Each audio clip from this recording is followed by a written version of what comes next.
What's up, YouTube? Today I want to talk about one of, if not my favorite game of all time, and that's Metroid Prime 2. Metroid Prime 2 is kind of an interesting game because, coming after the success of a game like Metroid Prime 1, the Metroid Prime, the game that really put Metroid on the map, at least for that generation of consoles, and is still widely regarded as one of the best games of all time.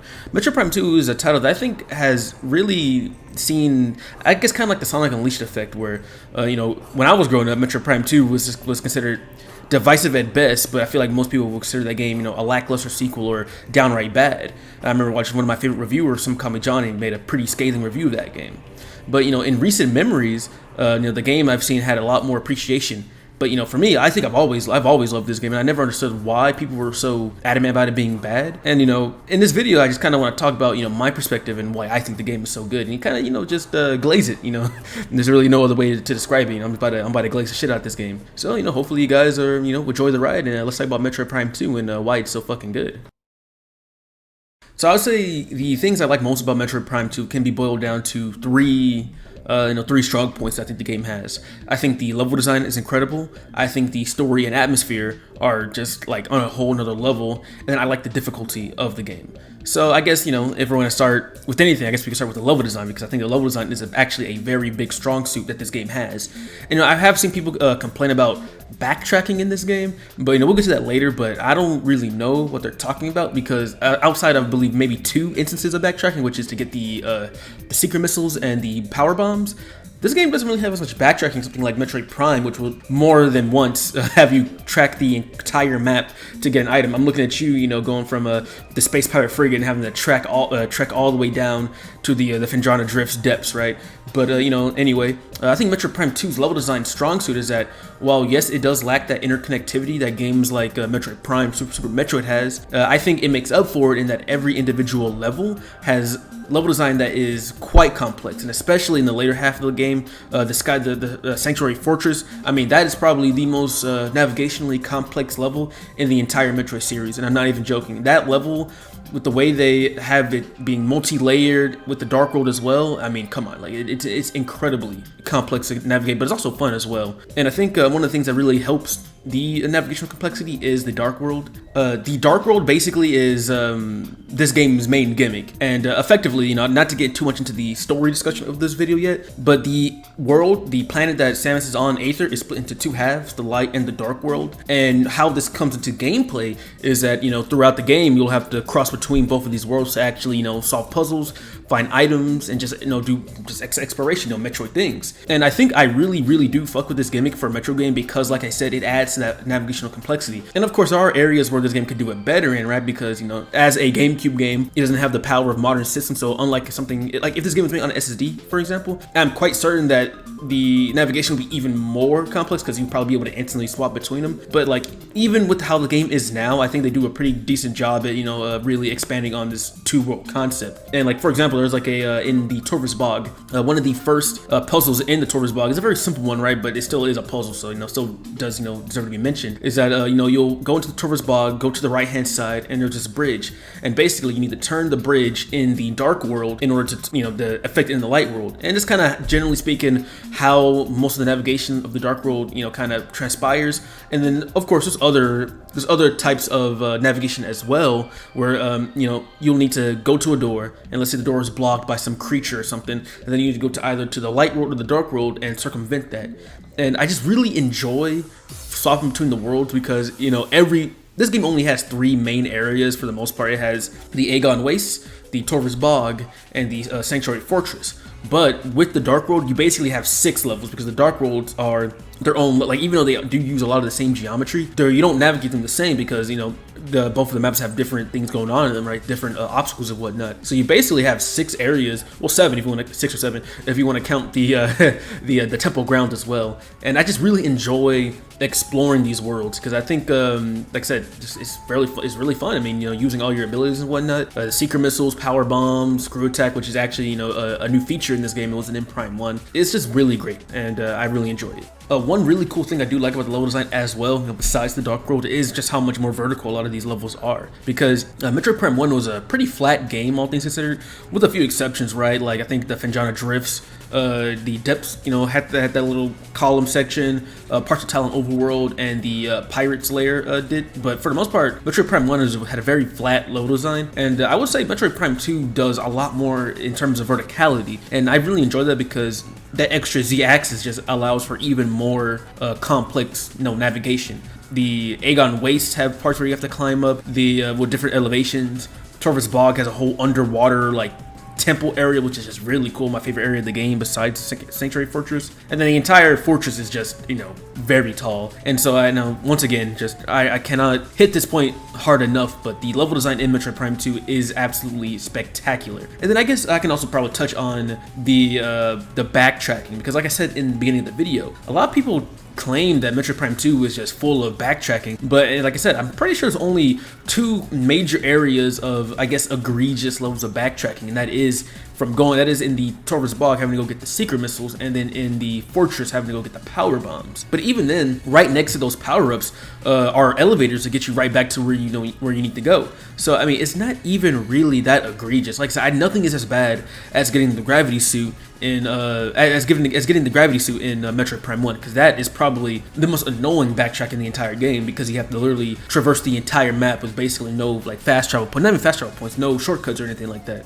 And so I really don't think the instances of backtracking in Metroid Prime 2 are all that bad, because for the most part, especially when it comes to item collecting and hunting and whatnot, Metroid Prime is a pretty comfortable game to get 100% in. You can get 100% in this game basically on a casual playthrough, because you can get most items on your first go through the environment, and then of course when you do the in-game item hunt, you're already going to be backtracking through all these levels anyway. So I mean, it's not really even that big of a deal. Oh yeah, there's another thing I forgot to mention. The in-game item hunt is nowhere near as bad as people make it out to be. For starters, there's the light suit, which allows you to fast travel. Not only that, but the hints are just very obvious. I mean, wherever you find the dead soldier is going to be the room where you find the drone in. And I mean, it's just like, I don't know. I never really found an issue with that. Granted, I don't really hate the Metroid Prime 1 item hunt either, but the Metroid Prime 2 one gets a lot of flack, but I don't really understand why. The hints are pretty obvious. You get a suit that lets you fast travel. So to me, the item hunt in the end of Metroid Prime 2 is actually pretty inoffensive at best. But, like I said, I am biased. This is, quite frankly, one of, if not my favorite game of all time. So, I mean, of course, I do have my biases and whatnot. But, yeah, honestly, I think that kind of sums it up for the level design section. I probably missed a few things here and there, but, I am trying actually a new format for this video. So, this is more of like an unscripted chatter. I got some bullet points here, and yeah, just kind of want to see how it goes. If you guys are liking it so far, I mean, don't forget that like and subscribe button. We are about 8 minutes in the video, so we'll see. I think the tone and mood and just overall atmosphere and vibe of Metroid Prime 2 is exactly what I like from this franchise and what I want more of. It's dark, it's edgy, it's macabre, and just overall just a very oppressive atmosphere. And to kind of give a quick summary of the game, Samus comes to this planet called Planet Aether. She's initially looking for the United Federation, because of the Galactic Federation, my bad, because they actually had some troops go missing here after they were hunting down space pirates. She makes it on planet. Her ship gets destroyed, not destroyed, but her ship, malfunctions because of a storm that's going on. So she's stuck on that planet. She's investigating, trying to see what's going on. Rather quickly, you find out that not only are the troops dead, but also there's something really weird going on with this planet, because there's zombies running around here, but not only that, but there's also someone that looks mysteriously like you, but not quite. That, of course, is Dark Samus, who, is probably my favorite antagonist in the entire game, but we'll get to her later. Shortly after her first encounter with Dark Samus, Samus will meet another member of the, not another member, she'll meet the last, active member of this planet's natives, the Luminoff, and basically, his name is Umos. He explains that, yeah, we had a meteor come 50 years ago, I think it was 50 years ago, split the planet in two, a dark world and a light world, and basically we've been at civil war ever since. And another really cool thing I like about this kind of intro sequence of the game is Samus actually has to fight an Ing right when she gets to the main area of the temple grounds, and you actually find out that Ing was carrying the energy converter, and basically if Samus did not destroy that Ing, that's it. The Luminoff as we know it, they'd have been dead. So Samus already kind of stops the planet from oblivion. But basically, Umos kind of gives you your quest, saying, hey, we need to travel to three areas in the dark world and take the energy from there and put it back into the light world, and kind of so on and so forth. That's like the general broad strokes of the story. While you're trying to figure out why Planet Aether, trying to kind of learn the lore of Planet Aether, trying to save Planet Aether, and also kind of seeing what's going on with the space pirates and Dark Samus and all that. There's a lot going on in the story, and in Metroid fashion, a lot of it is told through either in-game, like text and whatnot, environmental storytelling, and I think it's done really masterfully here, especially when it comes to anything regarding the Ing and Dark Samus. I think that shit is just like masterpiece level. More so than any other Metroid game, Metroid Prime 2 really goes into the whole, this world is done. I think in tone, I kind of would say it's like probably the darkest the series ever got, even more darker than a game like, Metroid Dread or whatnot. You go around, explore, you see a bunch of, dead Luminoff, you can read their, scan them with the scan visor, kind of read how they died. Sometimes they would, basically taking their own lives because they didn't want to get possessed by the Ing. Late at the end of the game, I believe you find a family of the Luminoff next to each other. No, this game really does go far and beyond into really showing just how bad things are for Luminoff and just how bad the conditions are on planet Aether. Not only that, but Dark Aether is a very, very oppressive place to be. The music is a lot more ominous and foreboding, with a lot of the instruments stripped away. The atmosphere actively kills you while you're in it.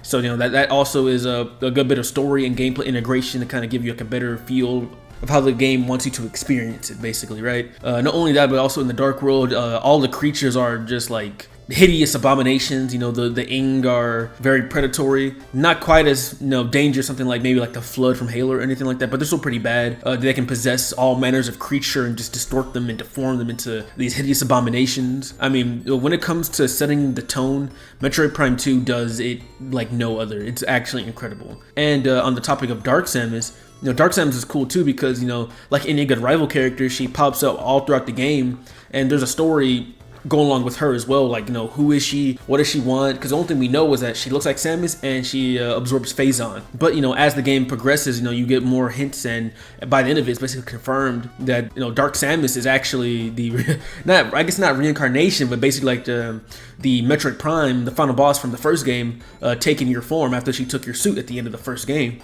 And it's just really cool how, throughout the game, Dark Samus and Samus kind of built like a budding rivalry. The first time they meet, Samus loses quite easily. Then the first time they fight to basically a stalemate. Then the second time, Dark Samus is a little bit on the back foot. And then by the time you meet her in the last fight, Dark Samus has overloaded herself on Phazon. She looks all monstrous, all in a pursuit to prove that she's better than you.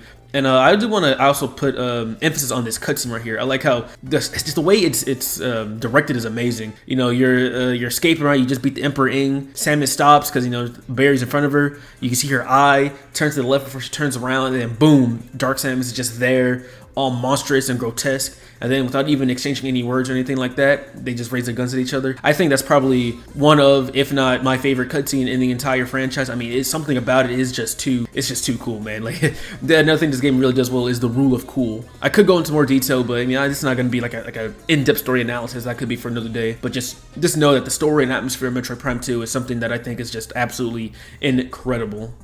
And now for the last section of this video, I want to talk about the gameplay, combat, and just other little minute details that I really like about this game. So, as we discussed in the story section, right, this game has a very oppressive, dark atmosphere, and I think that really does reflect in the gameplay because this game is much, much harder than Metroid Prime 1. Metroid Prime 1 is honestly I wouldn't want to say a brain-dead game, but it's not a game that really prioritizes any type of combat or difficulty at all. That's definitely more of a chill, exploratory type game, and there's nothing wrong with that. That is good, especially for Prime 1. That fits that game's atmosphere. But as someone that does like a challenge in my games, Metroid Prime 2 speaks to me on a level that Metroid Prime just could not, because Metroid Prime 2 does have much more engaging combat and exploration. The enemies are a lot more aggressive. Not only that, but exploration also has risk as well, because like I said before, the Dark World is poisonous to you. So at the beginning of the game, you're taking you're taking like 5 pips of damage every 2 seconds basically, and it's like and the only way you can circumvent that is in the Dark World is by traveling to bubbles and whatnot. So one of the things about Metro is that it's an exploration based game, and actually having there be stakes just by exploring is also just like, it's amazing. I'll say that a big comparison I can make is maybe the Silent Hill, Resident Evil, actually more like it, because Just like in Resident Evil, Metroid, the save stations there are no checkpoints except for one in this game, and everything else is the save station is the checkpoint. So while you're exploring the dark world, it's actually a very high stakes environment, because if you can't get to a save station in time, you're cooked. Unless of course you play smartly and effectively. All throughout the dark world and stuff like that, there's gonna be crates and enemies that you can kill to get health and items, or you can stay in the bubbles. So it kind of creates like a push and pull type thing, whereas like if you really want to risk it, you can take longer treks throughout the dark world and just destroy the crates as you go and get more ammo and ammo and health and whatnot, right? Or if you're not feeling so confident, you can kind of play a little bit more safer, kind of hug the bubbles a little bit more, and it gives a player a lot more freedom in how they explore around the environment, and I really like that a lot. My phone's ringing. Another thing I want to talk about is the beams. So this game actually does ditch the contemporary wave beam, plasma beam, ice beam, and whatnot in favor for the light beam and the dark beam, and then at the end of the game the annihilator beam. And I think these are pretty cool. These are basically stand-ins for the beam weapons. The light beam can kind of be seen as a plasma shot because it's more like kind of like fire damage, and then the dark beam is basically the ice beam. And what actually makes this more unique is that there's actually an ammo system. Unlike other Metro games, instead of like where only the missiles had ammo, now the beams also have ammo. And I see a lot of people complain about it, but really it's a non-issue, because not only can you find beam expansion throughout the game, right, but also whatever you shoot with one beam gives you ammo for another beam. So as long as you're vigilant, you can get ammo for any of your weapons, right? And even if you run out of weapons, weapon ammo, you can use the charge shot for any of those weapons. It's just not as effective, right? I do like the beam system as well, because it does go into the it encapsulates the whole game's kind of like duality effect, where you have two sides basically going on here. And I really do like the beam system, even though I know it can be quite controversial. Full stop, this game has the best bosses in the Prime series, even better than the bosses in Prime 4, because that game, for what it's worth, it have some pretty decent bosses. Metroid Prime 2's bosses are, Dark Samus, Quadraxis, Chica, stuff like that. And what I think I like about these bosses is that they're big, they're imposing, they're tough, and they're just really fun to fight. Especially Dark Samus and Quadraxis. These can be very long and grueling fights as well. Instead of talking about the bosses that everyone generally likes, like Dark Samus and Quadraxis, I do want to talk a little bit about some of the lesser popular bosses, because I think the Boost Guardian and the Spider Guardian get an unnecessarily bad reputation. First, let's talk about the Boost Guardian. The Boost Guardian is a boss you encounter in the Torvus Bog, and I think, if I'm not mistaken, I think this is the first Dark World boss that you fight without the light bulbs, because you do fight the worms in the Aegon Waste, but they actually have light bubbles. And a lot of people say that the Boost Guardian is a pretty big difficulty spike, and yeah, it's a pretty tough boss, but at the same time, I don't think it's like so tough to where it's unmanageable. I think people get a little stressed out about when it starts boosting around, but really I think the best strategy for when it's boosting around is to not be in Morph Ball and actually just kind of stand in a corner and jump over when it's coming towards you. Because if you are in Morph Ball, good luck actually trying to dodge that thing, because it goes so fast that you can't possibly do that, right? And so with a little bit of more strategy, I think the Boost Guardian, I think a lot of people find the Boost Guardian a satisfying challenge. Not only that, but you can also, if you are running low on health, because of the Dark World's atmosphere, you can just simply destroy the little things, I forget what they're called, but the little dudes that spawn from the pillars. The other boss that I think is just completely like there's no reason for it to have such a really bad reputation is the Spider Guardian, which you fight using the Morph Ball as well. It's funny, basically both of the Morph Ball centric boss fights are things that people don't like. It's probably why you don't get more Morph Ball action nowadays. But this boss, I just don't really know what to tell people. Like, I don't really know what to say. I've never had an issue with this boss, even on my first playthrough. I might just have to say it's a skill issue, because I mean the timing isn't really super strict, and it's not like the boss does that much damage to you anyway. I mean, I guess if you're hurting for if you didn't collect that many E-tanks or whatnot, but you can always just reload if you are having that much of an issue, you could just like reload your save and go find some E-tanks, I guess. I never really understood why people have so much issue with the Spider Guardian. I actually think it's pretty fun, because I actually enjoy to quote one of my favorite reviewers, the Gaming Brit, I enjoy how much of a workout that the Morph Ball gets in this game. And yeah, that's kind of what I want to talk about in terms of like combat and bosses and whatnot. Like I said, this is not like a super in-depth review. This is more of just me just doing some glaze of the game because, you know, I just really like this game and I really want to talk about it because I recently played it on Twitch and whatnot. But yeah, with that being said, I mean, that's kind of all I got. I know it's kind of an abrupt ending, but I'm not really good at ending these these types of videos. Thank you guys for watching, and I'll see you all in the next one. My next video might be a Mega Man one, might not be. We'll see. I don't want to make any promises. Go ahead and follow the Twitch, follow the YouTube, subscribe to the YouTube, TikTok, anything like that, and yeah, peace out.